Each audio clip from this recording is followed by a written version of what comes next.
저쪽이라고 해서 동피랑이에요. 그런데 저쪽에 맞은편으로 보면은 산 등성이가 있고 그 위에 정자가 하나 보일 거예요. 저기는 서피랑이에요. 예, 동피랑과 서피랑이 있는데 동피랑 꼭대기에는 동포루가 있었고요. 지금 저기 포루가 지금 복원되고 있는 과정이에요. 저기가 서피랑이라는 언덕배기 마을이고 꼭대기에 있는 거는 서포루예요. 그럼 동포루하고 서포루가 있으면 뭔가 기준점이 있어야 되잖아요. 그 기준점이 되는 것은 바로 이 통영이라고 하는 지명하고 또 맥을 같이 해요. 통영이라고 하는 곳은 삼도수군 통제영의 통영이에요. 이게 옛날에는 군영이에요. 지금 있는 진해 해군 사령부가 옛날에 과거 조선 후기 시대에는 이 통영이라는 곳이 해군 사령부가 있던 도시라는 거예요. 군영이에요. 영. 예, 군부대예요. 군부대. 군부대였는데 가장 핵심적인 건물이 세병관이에요.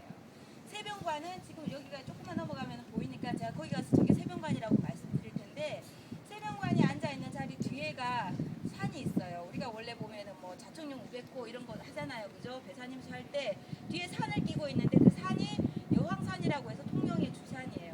근데 통영의 주산인 여황산 꼭대기에는 북포루가 있고요. 서쪽 줄기로 내려가면서 성곽이 있었어요. 토성이. 그리고 동쪽 줄기로 내려서 동쪽 줄기로 내려오는 성곽이 있었고, 그리고 시내로 이렇게 아우르면서 통영성이 있었습니다.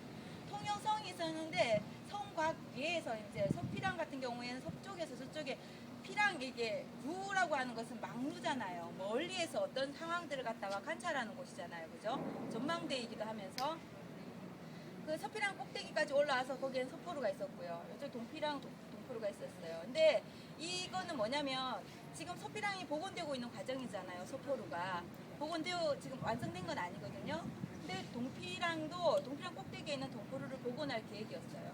근데 지금 저쪽에 건너다 내다 보이는 곳은 저 지역을 저쪽은 산이 끼고 있지만 저쪽 맞은편 뒷너머 쪽으로는 다 집이었는데 거기가 일괄시에서 다 매입을 했어요. 시에서 다 매입을 했고 지금은 성곽이 많이 보존되어 있는 상태이기 때문에 집집이마다 성곽 자리들이 있어가지고 복원되고 있는 과정인데 동포루가 원래 먼저 더 진행될 과정이었어요. 근데 이제 동피랑 같은 경우하고 서피랑 같은 경우가 조금 내용이 달라요. 다른 어떤 면이 있느냐면은 동피랑 같은 경우에는 여기 바로 밑에 중앙시장이 있잖아요. 시장이고 지금은 많이 이 바깥에 있는 문화마당이라던가 저런 공간이 수변 공간이 지금은 많이 개선돼서 지금의 모양이지만 옛날에는 모든 배들이 저쪽으로 들어와서 하역하고 그러던 곳이에요. 그러니까 자연스럽게 그 시장이 활성화되고 시장에서 종사하는 또 가축민들이 쉽게 이게 살게 되는 아주 서민들이 가장 통영에서 가장 서민들이 살고 있던 동네가 바로 동피랑이라는 곳이에요. 근데 통영에서 지금 통제영을 복원하고 있는 과정이 있어요. 꽤나 오래전부터. 각 지역마다 보면 역사 유적들 다 복원하고 있잖아요. 그런 것 같은 맥락인데 복원을 하고 있는 과정에서 동포루를 복원하면서 시에서 계획을 세우기를 2006년에 발표할 때 이 주변 일대를 모두 일괄 부지를 매입해가지고 일괄 철거를 시키고 녹지공원화를 시켜서 그 위에 꼭대기에다가 동포루를 세우겠다. 그 계획이었는데 문제가 뭐냐면은 여기 살고 있는 사람들이 여기를 떠나서 자그마한 얼마간의 조그만한 돈을 갖고서는 어느 다른 지역에 가서 다른 곳에 가서 임대 뭐 보증금 정도 안 될 정도의 작은 돈밖에 안 된다는 거예요. 그리고 여기 이 공간 자체가 좀 특이하게도 시유지라던가 개인 재단의 땅이라던가 개인 땅이라던가 땅 주인 다르고요. 또 건물이라는 것이 뭐 6.25를 통해서 가난한 서민들이 옹기종기 모여서 살게 되다 보니까 건물 지은 사람 집주인이 달라요. 그리고 살고 있는 세입자가 또 달라요. 그러니까 들어와서 살다가 돈 좀 벌면은 나가는데 벌지 못하면 그냥 외국 지역에서 살게 되고 그런 형태다 보니까 문제는 여기서 보상받아가지고 어디 갈 데가 없었어요. 그래서 저희가 각 의제마다 그 마을 만들기라는 사업을 하고 있잖아요. 그죠? 근데 그 마을 만들기 사업에서 의제를 선정해서 얘기를 하는 과정에서 동피랑에 대한 얘기들을 알게 되고 동피랑에 직접 와서 이제 현장 답사를 해보니까 그때 당시에는 많은 벽들 또 바람들 그런 어택한 공간들이었는데 또 주변 어르신들 물어보면서 이주에 대한 어떤 그런 대책이라던가 그런 것들을 얘기를 해보니까 그런 것들이 전혀 안 되어 있었던 거예요. 그래서 몇몇은 이주를 희망하시는 분들도 있었지만 대부분의 사람들은 이주를 희망하지 않았기 때문에 그러면 이분들이 계속 살고 있으면서도 살고 있는 분들이 행복해지면서도 이 공간이 새롭게 어떤 재조명될 수는 없을까 그런 것들을 갖다가 모색하던 차에 여기다 이제 벽화에 그림을 한번 그려보자 그렇게 된 거예요. 그 그림을 그리게 된 것이 2007년도고요. 2007년도 당시에는 저희가 통영 21도 의제 있지 않았을 때예요. 그래서 의제를 발굴하는 과정이어서 특별한 사업비 같은 것들도 별로 없었어요. 그래서 그때 이제 그 행정안전부, 행안부 쪽에서 내려오는 사업 중에서 지역 그 혁신 그 사업에서 그 마을 만들기 공모전이 있었어요. 요즘은 모든 것들이 사업들이 공모되죠. 옛날에는 중앙부처에서 막 알아서 쪼개서 내려줬는데 지금은 일하겠다고 하는 쪽에서 사업 계획서를 올리고 거기에 대해서 내용이 맞으면 사업비를 내려주는 방식이잖아요. 그래서 마을 만들기 사업에 지원하게 되었고 동피랑의 색다른 시선 뭐 그런 주제로 해가지고 3천만 원을 국비를 따오게 돼요. 그것 가지고 여기다가 사업을 하게 되는 거고요. 그리고 여기 동피랑이라는 곳이 통영에서도 아주 잊혀진 공간. 사람들이 잘 몰라요. 동피랑이라는 곳이 있다는데 너 가봤니? 그러면은 통영 사람들도 모를 정도로 통영 사람들에게도 잊혀진 공간이었어요. 요 바로 밑에 시장인데도 불구하고 제 기억에도 저는 통영에 시집 왔거든요. 제 기억에도 여기를 딱 한 번 와봤더라고요. 동피랑이 유명해지기 전에. 이게 요 밑에 중앙시장이 2일하고 7일 날이 5일 장날이에요. 5일 장날 되면은 주차를 못 하잖아요. 노전이 펼쳐지니까. 그러니까 주차하러 올라와요. 이 골목길로.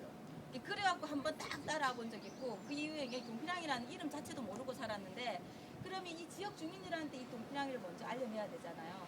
그래서 여기서 먼저 뭘 하게 됐냐면은 동피랑에서 지역에 있는 관내 초등학교 중학생들을 불러 모아서 여기서 백일장하고 사생대회를 해요.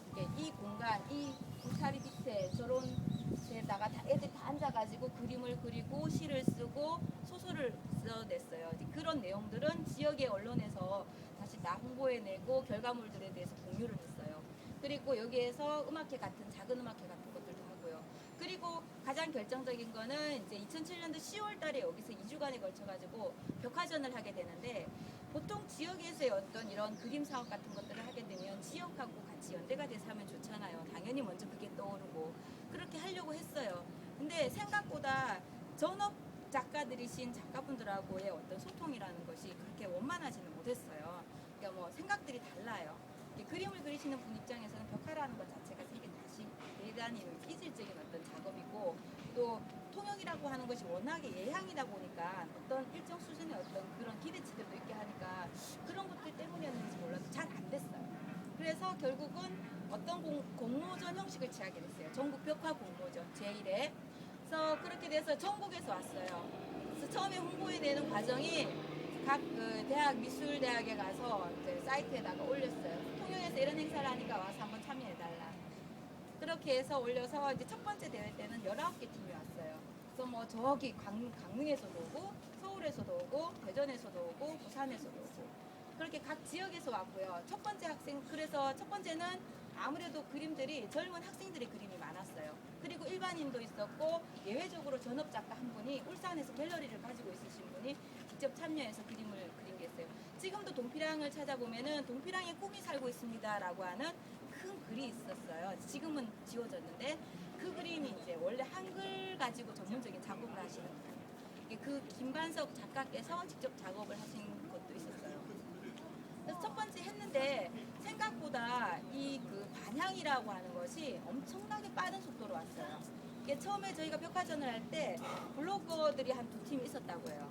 근데 그 사람들이 인터넷을 통해서 자기들이 어떤 참여 후기를 갖다가 인터넷에 올리고 거기에 있는 것들을 보고 다시 젊은 사람들이나 이제 사진 작가들이나 그런 학생들이 내려와서 또 찍고 자기 홈페이지에 올리고 블로그에 올리고 그러면서 계속 확대 재생산되면서 갑자기 너무 많은 사람들이 동피랑을 찾게 됐어요. 오히려 진짜 통영 사람들은 동피랑을 모르는데 바깥에서 오시는 분들이 동피랑을 알게 되고 네이버에서 어느 순간 동피랑이라는 것이 검색 순위 1위로 올라간 적도 있을 정도로 갑자기 유명해지기 시작했어요. 근데 그 유명해지는 동기가 아마 여기가 철거된다는 아마 절박함이 묻어났기 때문에 사람들이 더 많이 관심을 가지게 된 것 같아요. 2008년도에 보면은 전화를 제일 많이 받게 되는 데가 내용이 거기 철거된다면서 언제 철거돼요? 이렇게 물어봐요. 왜요? 아직 거기에 대한 계획이 구체적으로 없는데요. 왜요? 그러면은 철거되면 그 직전에 와서 사진 찍으려고. 예. 이게 철거되기 전에 찍고 가겠다. 나는 기억을 남기고 가겠다. 이런 것들이 있어가지고 오히려 더 많이 오게 됐어요. 그래서 시에서도 처음에 원한 대로 가는 것 자체가 너무 많은 사람들이 찾아오고 여기 이 공간이 이 전국에 많은 유적들이 뭐